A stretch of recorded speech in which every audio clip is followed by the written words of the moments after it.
नमस्कार दोस्तों, स्वागत है आपका हमारे चैनल डेली स्पिरिचुअल स्टोरीज में। आज पूर्णिमा के इस पावन अवसर पर हम सुनने जा रहे हैं श्री सत्यनारायण व्रत कथा। तो कृपया इस कथा को अंत तक सुनिएगा ताकि सत्यनारायण भगवान की कृपा आप पर और आपके परिवार पर बनी रहे। चलिए मित्रों, इस कथा का पहला अध्याय शुरू करते हैं। प्रेम से बोलिए जय सत्यनारायण भगवान की। एक समय की बात है, नैमिषारण्य तीर्थ में सौनकादिक 88,000 ऋषियों ने श्री सूत जी से पूछा, हे प्रभु, इस कलयुग में वेद विद्या रहित मनुष्य को प्रभु भक्ति किस प्रकार मिल सकती है तथा उनका उद्धार कैसे होगा। हे मुनिश्रेष्ठ, कोई ऐसा तप बताइए जिससे थोड़े समय में ही पुण्य मिले और मनोवांछित फल भी मिल जाए। इस प्रकार की कथा सुनने की हम इच्छा रखते हैं। सर्वशास्त्रों के ज्ञाता सूत जी बोले, हे वैष्णवों, आप सभी प्राणियों के हित की बात पूछी है, इसलिए मैं एक ऐसे श्रेष्ठ व्रत को आप लोगों को बताऊंगा जिसे नारद जी ने लक्ष्मी नारायण जी से पूछा था और लक्ष्मीपति ने मुनि श्रेष्ठ नारद जी से कहा था। अब आप सब इस कथा को ध्यान से सुनिए।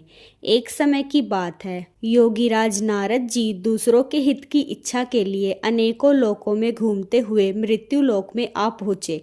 यहाँ उन्होंने अनेक योनियों में जन्मे प्राय सभी मनुष्य को अपने कर्मों द्वारा अनेक दुखों से पीड़ित देखा।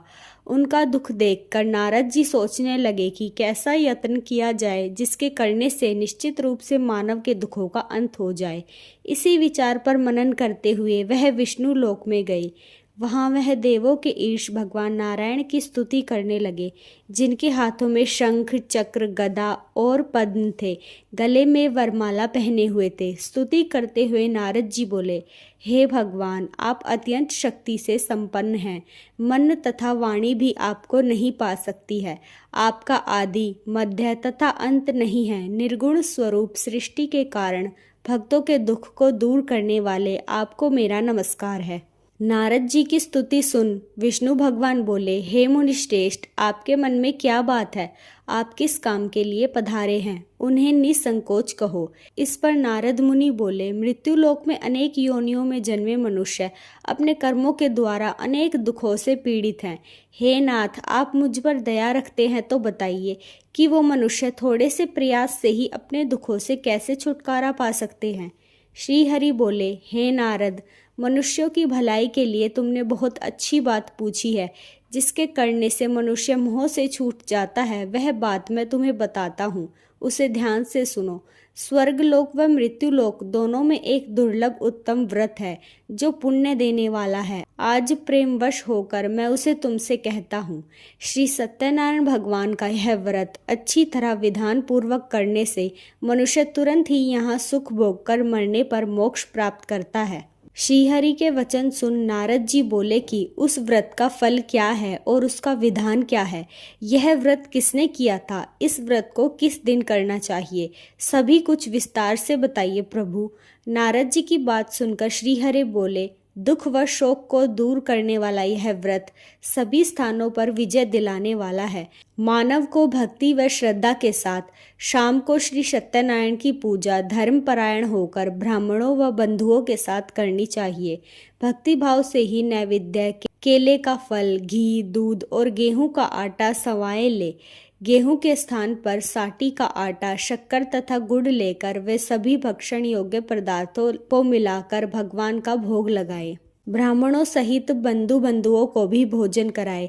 उसके बाद स्वयं भोजन करे। भजन कीर्तन के साथ भगवान की भक्ति में लीन हो जाए। इस तरह से सत्यनारायण भगवान का यह व्रत करने पर मनुष्य की सारी इच्छाएं निश्चित रूप से पूरी होती हैं। इस कली काल अर्थात कलयुग में मृत्यु लोक में मोक्ष का यही एक सरल उपाय बताया गया है। श्री सत्यनारायण व्रत कथा का दूसरा अध्याय। सूत जी बोले, हे ऋषियों, जिसने पहले समय में इस व्रत को किया था उसका इतिहास कहता हूँ, ध्यान से सुनो। सुंदर काशीपुरी नगरी में एक अत्यंत निर्धन ब्राह्मण रहता था। भूख प्यास से परेशान वह धरती पर घूमता रहता था। ब्राह्मणों से प्रेम करने वाले भगवान ने एक दिन ब्राह्मण का वेश धारण कर उसके पास जाकर पूछा, हे विप्र, नित्य दुखी होकर तुम पृथ्वी पर क्यों घूमते हो? दीन ब्राह्मण बोला, मैं निर्धन ब्राह्मण हूँ, भिक्षा के लिए धरती पर घूमता हूँ। हे भगवान, यदि आप इसका कोई उपाय जानते हो तो बताइए। वृद्ध ब्राह्मण कहता है कि सत्यनारायण भगवान मनोवांछित फल देने वाले हैं, इसलिए तुम उनका पूजन करो। इसे करने से मनुष्य सभी दुखों से मुक्त हो जाता है। वृद्ध ब्राह्मण बनकर आए सत्यनारायण भगवान उस निर्धन ब्राह्मण को व्रत का सारा विधान बताकर अंतर ध्यान हो गए। ब्राह्मण मन ही मन सोचने लगा कि जिस व्रत को वृद्ध ब्राह्मण करने को कह गया है, मैं उसे जरूर करूंगा। यह निश्चय करने के बाद उसे रात में नींद नहीं आई। वह सवेरे उठकर सत्यनारायण भगवान के व्रत का निश्चय कर भिक्षा के लिए चला गया। उस दिन निर्धन ब्राह्मण को भिक्षा में बहुत सारा धन मिला, जिससे उसने बंधुओं के साथ मिलकर श्री सत्यनारायण भगवान का व्रत संपन्न किया।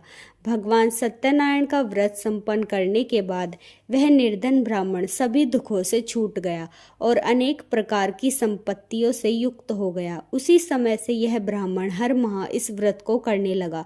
इस तरह से सत्यनारायण भगवान के व्रत को जो मनुष्य करता है वह सभी प्रकार के पापों से छूटकर मोक्ष को प्राप्त होगा। जो मनुष्य इस व्रत को करेगा वह भी सभी दुखों से मुक्त हो जाएगा। सूत जी बोले कि इस तरह से नारद जी से नारायण जी का कहा हुआ श्री सत्यनारायण व्रत को मैंने तुमसे कहा। हे विप्रो, मैं अब और क्या कहूँ। ऋषि बोले, हे मुनिवर, संसार में उस विप्र से सुनकर और किस किस ने इस व्रत को किया, हम सब इस बात को सुनना चाहते हैं। इसके लिए हमारे मन में श्रद्धा का भाव है। सूत जी बोले, हे मुनियों, जिसने इस व्रत को किया है वह सब सुनो। एक समय वही विप्र धन व ऐश्वर्य के अनुसार अपने बंधुओं के साथ इस व्रत को करने को तैयार हुआ। उसी समय एक लकड़ी बेचने वाला बूढ़ा आदमी आया और लकड़ियां बाहर रखकर अंदर ब्राह्मण के घर में गया। प्यास से दुखी वह लक्कड़हारा उनको व्रत करते देख विप्र को नमस्कार कर पूछने लगा, आप यह क्या कर रहे हैं तथा इसे करने से क्या फल मिलेगा, कृपया मुझे भी बताइए। ब्राह्मण ने कहा कि सब मनोकामनाओं को पूर्ण करने वाला यह सत्यनारायण भगवान का व्रत है। इनकी कृपा से ही मेरे घर में धन धान्य आदि की वृद्धि हुई है। विप्र से सत्यनारायण व्रत के बारे में जानकर लक्कड़हारा बहुत प्रसन्न हुआ। चरणामृत लेकर वह प्रसाद खाने के बाद वह अपने घर गया। लक्कड़हारे ने अपने मन में संकल्प किया कि आज लकड़ी बेचने से जो धन मिलेगा उसी से मैं श्री सत्यनारायण भगवान का उत्तम से उत्तम व्रत करूंगा। मन में इस विचार को ले बूढ़ा आदमी सिर पर लकड़ियां रख उस नगर में बेचने गया जहां धनी लोग ज्यादा रहते थे। उस नगर में उसे अपनी लकड़ियों का दाम पहले से 4 गुना अधिक मिला। बूढ़ा प्रसन्नता के साथ दाम लेकर केले, शक्कर, घी, दूध, दही और गेहूं का आटा ले आया और सत्यनारायण भगवान के व्रत की अन्य सामग्रियां लेकर अपने घर गया। वहां उसने अपने बांधवों को बुलाकर विधि विधान से सत्यनारायण भगवान का पूजन और व्रत किया। इस व्रत के प्रभाव से वह बूढ़ा लक्कड़हारा धन पुत्र आदि से युक्त होकर संसार के समस्त सुख भोग अंतकाल में बैकुंठ धाम चला गया। यहाँ समाप्त होता है सत्यनारायण व्रत का दूसरा अध्याय। श्री सत्यनारायण व्रत कथा तीसरा अध्याय। सूत जी बोले, हे मुनियों, अब आगे की कथा कहता हूँ। पहले समय में उल्कामुख नाम का एक बुद्धिमान राजा था। वह सत्यवक्ता और जितेंद्रिय था। प्रतिदिन देव स्थानों पर जाता और निर्धनों को धन देकर उनके कष्ट दूर करता था। उसकी पत्नी कमल के समान मुख वाली तथा सती साध्वी थी। भद्रशली नदी के तट पर उन दोनों ने श्री सत्यनारायण भगवान का व्रत किया। उसी समय साधु नाम का एक वैश्य आया। उसके पास व्यापार करने के लिए बहुत सा धन भी था। राजा को व्रत करते देख वह विनय के साथ पूछने लगा, हे राजन, भक्ति भाव से पूर्ण होकर आप यह क्या कर रहे हैं? मैं सुनने की इच्छा रखता हूँ, तो आप मुझे भी बताइए। राजा बोले, हे साधु, अपने बंधु बांधवों के साथ पुत्र आदि की प्राप्ति के लिए एक महाशक्तिमान श्री सत्यनारायण भगवान का व्रत व पूजन कर रहा हूँ। राजा के वचन सुन साधु आदर से बोला, हे राजन, मुझे इस व्रत का सारा विधान कहिए। आपके कथा अनुसार मैं भी इस व्रत को करूँगा। मेरी भी कोई संतान नहीं है और इस व्रत को करने से निश्चित रूप से मुझे संतान की प्राप्ति होगी। राजा से व्रत का सारा विधान सुन व्यापार से निवृत्त होकर वह अपने घर चला गया। साधु वैश्य ने अपनी पत्नी को संतान देने वाले इस व्रत का वर्णन कह सुनाया और कहा कि जब मेरी संतान होगी तब मैं इस व्रत को करूंगा। साधु ने इस तरह के वचन अपनी पत्नी लीलावती से कहे। एक दिन लीलावती पति के साथ आनंदित हो सांसारिक धर्म में प्रवृत्त होकर सत्यनारायण भगवान की कृपा से गर्भवती हो गई। 10वें महीने में उसके गर्भ में एक सुंदर कन्या ने जन्म लिया। दिनों दिन वह ऐसे बढ़ने लगी जैसे कि शुक्ल पक्ष का चंद्रमा बढ़ता है।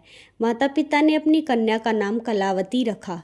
एक दिन लीलावती ने मीठे शब्दों में अपने पति को याद दिलाया कि आपने सत्यनारायण भगवान के जिस व्रत को करने का संकल्प किया था उसे करने का समय आ गया है। आप इस व्रत को करिए। साधु बोला कि हे प्रिय, इस व्रत को मैं उसके विवाह पर करूँगा। इस प्रकार अपनी पत्नी को आश्वासन देकर वह नगर को चला गया। कलावती पिता के साथ घर में रह दिनों दिन बड़ी होने लगी। साधु ने एक बार नगर में अपनी कन्या को सखियों के साथ देखा तो तुरंत ही दूत को बुलाया और कहा कि मेरी कन्या के योग्य वर देख कर आओ। साधु की बात सुनकर दूत कंचन नगर में पहुंचा और वहां देखभाल कर लड़की के सुयोग्य वाणिक पुत्र को ले आया। सुयोग्य लड़के को देख साधु ने बंधु बांधवों को बुलाकर अपनी पुत्री का विवाह कर दिया। लेकिन दुर्भाग्य की बात यह है कि साधु ने अभी भी श्री सत्यनारायण भगवान का व्रत नहीं किया। इस पर श्री भगवान क्रोधित हो गए और श्राप दिया कि साधु को अत्यधिक दुख मिले। अपने कार्य में कुशल साधु बनिया जमाई को लेकर समुद्र के पास स्थित होकर रत्नसारपुर नगर में गया। वहां जाकर दामाद ससुर दोनों मिलकर चंद्रकेतु राजा के नगर में व्यापार करने लगे। एक दिन भगवान सत्यनारायण की माया से एक चोर राजा का धन चुराकर भाग रहा था। उसने राजा के सिपाहियों को अपना पीछा करते देख चुराया हुआ धन वहां रख दिया जहां साधु अपने जमाई के साथ ठहरा हुआ था। राजा के सिपाहियों ने साधु वैश्य के पास राजा का धन पड़ा देखा तो वह ससुर जमाई दोनों को बांधकर प्रसन्नता से राजा के पास ले गए और कहा कि उन दोनों चोरों को हम पकड़ लाए हैं, आप आगे की कार्रवाई की आज्ञा दें। राजा की आज्ञा से उन दोनों को कठिन कारावास में डाल दिया गया और उनका सारा धन भी उनसे छीन लिया गया। श्री सत्यनारायण भगवान के श्राप से साधु की पत्नी भी बहुत दुखी हुई। घर में जो धन रखा था उसे चोर चुरा ले गए। शारीरिक तथा मानसिक पीड़ा व भूख प्यास से अति दुखी हो अन्न की चिंता में कलावती एक ब्राह्मण के घर गई। वहां उसने श्री सत्यनारायण भगवान का व्रत होते देखा, फिर कथा भी सुनी। वह प्रसाद ग्रहण कर रात को घर वापिस आई। माता ने कलावती से पूछा कि हे पुत्री, अब तक तुम कहाँ थी? तेरे मन में क्या है? कलावती ने अपनी माता से कहा, हे माता, मैंने एक ब्राह्मण के घर में श्री सत्यनारायण भगवान का व्रत देखा है। कन्या के वचन सुन लीलावती भगवान के पूजन की तैयारी करने लगी। लीलावती ने परिवार व बंधुओं सहित सत्यनारायण भगवान का पूजन किया और उनसे वर मांगा कि मेरे पति तथा जमाई शीघ्र ही घर वापस आ जाए। साथ ही यह भी प्रार्थना की कि हम सबका अपराध क्षमा करें। श्री सत्यनारायण भगवान इस व्रत से संतुष्ट हो गए और राजा चंद्रकेतु को सपने में दर्शन देकर कहा, हे राजन, तुम उन दोनों वैश्यों को छोड़ दो और तुमने उनका जो धन लिया है उसे भी वापस कर दो। अगर तुमने ऐसा नहीं किया तो मैं तुम्हारा धन, राज्य व संतान सभी को नष्ट कर दूंगा। राजा को यह सब कहकर भगवान अंतर्ध्यान हो गए। प्रातःकाल सभा में राजा ने अपना सपना सुनाया और फिर बोले कि वाणिक पुत्रों को कैद से मुक्त कर सभा में ले आओ। दोनों ने आते ही राजा को प्रणाम किया। राजा मीठी वाणी में बोला, हे महानुभाव, भाग्यवश ऐसा कठिन दुख तुम्हें प्राप्त हुआ, लेकिन अब तुम्हें कोई भय नहीं है। ऐसा कह राजा ने उन दोनों को नए वस्त्र भूषण भी पहनाए और जितना धन उनका लिया था उनसे दुगना वापस कर दिया। दोनों वैश्य अपने घर को चल दिए। यहाँ समाप्त होता है सत्यनारायण व्रत कथा का 3रा अध्याय। अब सुनते हैं सत्यनारायण व्रत का 4था अध्याय। सूत जी बोले, वैश्य ने मंगलाचरण कर अपनी यात्रा आरंभ की और आपने नगर की ओर चल दिए। उनके थोड़ी दूर जाने पर एक दंडी वेशधारी श्री सत्यनारायण ने उनसे पूछा, हे साधु, तेरी नाव में क्या है? अभिवाणी वैश्य हंसता हुआ बोला, हे दंडी, आप क्यों पूछते हो? क्या धन लेने की इच्छा है? मेरी नाव में तो बेल व पत्ते भरे हुए हैं। वैश्य के कठोर वचन सुन भगवान बोले, तुम्हारा वचन सत्य हो। दंडी ऐसे वचन कह वहां से दूर चले गए। कुछ दूर जाकर समुद्र के किनारे बैठ गए। दंडी के जाने के बाद साधु वैश्य ने नित्य क्रिया के पश्चात नाव को ऊंची उठते देखकर अचंभा माना और नाव में बेल पत्ते आदि देखकर वह मूर्छित हो जमीन पर गिर पड़ा। मूर्छा खुलने पर वह अत्यंत शोक में डूब गया। तब उसका दामाद बोला कि आप शोक ना मनाए, यह दंडी का शाप है, इसलिए हमें उनकी शरण में जाना होगा, तभी हमारी मनोकामना पूरी होगी। दामाद की बात सुनकर वह दंडी के पास पहुंचा और अत्यंत भक्ति भाव से नमस्कार करके बोला, मैंने आपसे जो जो असत्य वचन कहे थे उनके लिए मुझे क्षमा कीजिए। ऐसा कहकर महान शोकातुर होने लगे और दंडी भगवान बोले, हे वाणिक पुत्र, मेरी आज्ञा से बार बार तुम्हें दुख प्राप्त हुआ, तू मेरी पूजा से विमुख हुआ। साधु बोला, हे भगवान, आपकी माया से ब्रह्मा आदि देवता भी आपके रूप को नहीं जानते, तब मैं अज्ञानी कैसे जान सकता हूँ। आप प्रसन्न होइए, अब मैं सामर्थ्य के अनुसार आपकी पूजा करूँगा। मेरी रक्षा करो और पहले के समान नौका में धन भर दो। साधु वैश्य के भक्ति पूर्वक वचन सुनकर भगवान प्रसन्न हो गए और उसकी इच्छा अनुसार वरदान देकर अंतर्ध्यान हो गए। ससुर जमाई जब नाव पर आए तो नाव धन से भरी हुई थी और फिर वही अपने अन्य साथियों के साथ सत्यनारायण भगवान का पूजन कर अपने नगर को चल दिए। जब नगर के नजदीक पहुंचे तो दूत को घर पर खबर करने के लिए भेज दिया। दूत साधु की पत्नी को प्रणाम कर कहता है कि मालिक अपने दामाद सहित नगर के निकट आ गए हैं। दूत की बात सुनकर साधु की पत्नी लीलावती ने बड़े हर्ष के साथ सत्यनारायण भगवान का पूजन कर अपनी पुत्री कलावती से कहा कि मैं अपने पति को दर्शन को जाती हूँ, तू कार्य पूर्ण कर शीघ्र आ जा। माता के ऐसे वचन सुन कलावती जल्दी में प्रसाद छोड़कर अपने पति के पास चली गई। प्रसाद की अवज्ञा करने के कारण श्री सत्यनारायण भगवान रुष्ट हो गए और नाव सहित उसके पति को पानी में डुबो दिया। कलावती अपने पति को वहां ना पाकर रोती हुई जमीन पर गिर गई। नौका को डूबा हुआ देख वह कन्या को रोता देख साधु दुखी होकर बोला कि हे प्रभु, मुझसे तथा मेरे परिवार से जो भूल हुई हो उसे क्षमा करो। साधु के दीन वचन सुन श्री सत्यनारायण भगवान प्रसन्न हो गए और आकाशवाणी हुई, हे साधु, तेरी कन्या मेरे प्रसाद को छोड़कर आई है, इसलिए उसका पति अदृश्य हो गया है। यदि वह घर जाकर प्रसाद खाकर लौटती है तो इसका पति अवश्य मिलेगा। ऐसी आकाशवाणी सुन कलावती घर पहुंचकर प्रसाद ग्रहण करती है और फिर आकर अपने पति के दर्शन करती है। उसके बाद साधु अपने बंधु बांधवों सहित श्री सत्यनारायण भगवान का विधि विधान से पूजन करता है तथा इस लोक में सुख भोग वह अंत में स्वर्ग को जाता है। यहाँ खत्म होता है श्री सत्यनारायण व्रत कथा का चौथा अध्याय। अब सुनेंगे श्री सत्यनारायण भगवान व्रत कथा का 5वां अध्याय। सूत जी बोले, हे ऋषियों, मैं और भी एक कथा सुनाता हूँ, उसे भी ध्यान पूर्वक सुनो। प्रजा पालन में लीन तुंगध्वज नाम का एक राजा था। उसने भी भगवान का प्रसाद त्याग कर बहुत ही दुख सहन किया। एक बार वन में जाकर वन्य पशुओं को मारकर वह बड़ के पेड़ के नीचे आया। वहां उसने ग्वालों को भक्ति भाव से अपने बंधुओं सहित सत्यनारायण भगवान का पूजन करते देखा। अभिमानवश राजा ने उन्हें देखकर भी पूजा स्थान में नहीं गया और ना ही उसने भगवान को नमस्कार किया। ग्वालों ने राजा को प्रसाद दिया, लेकिन उसने वह प्रसाद नहीं खाया और प्रसाद को वहीं छोड़कर अपने नगर को चल दिया। जब वह नगर में पहुंचा तो वहां सब कुछ तहस नहस हुआ पाया। वह शीघ्र ही समझ गया कि यह सब भगवान ने ही किया है। वह दोबारा ग्वालों के पास पहुंचा और विधि पूर्वक पूजा करके प्रसाद खाया तो श्री सत्यनारायण भगवान की कृपा से सब कुछ पहले जैसा हो गया। दीर्घ काल तक सुख भोगने के बाद मरणोपरांत उसे स्वर्ग लोक की प्राप्ति हुई। जो मनुष्य परम दुर्लभ इस व्रत को करेगा तो भगवान सत्यनारायण की अनुकंपा से उसे धन धान्य की प्राप्ति होगी। निर्धन धनी हो जाता है और भय मुक्त हो जीवन जीता है। संतानहीन मनुष्य को संतान सुख मिलता है और सारे मनोरथ पूर्ण होने पर मानव अंत काल में वैकुंठ धाम को जाता है। सूत जी बोले, जिन्होंने पहले इस व्रत को किया है अब उनके दूसरे जन्म की कथा कहता हूँ। वृद्ध शांतानंद ब्राह्मण ने सुदामा का जन्म लेकर मोक्ष की प्राप्ति की। लक्कड़हारे ने अगले जन्म में निषाद बनकर मोक्ष की प्राप्ति किया।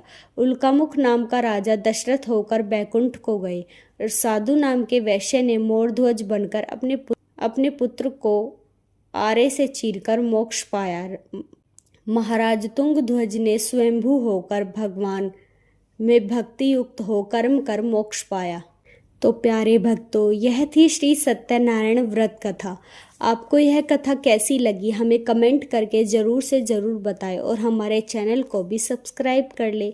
मिलते हैं अगले एक और नए दिव्य कथा के साथ। तब तक के लिए धन्यवाद।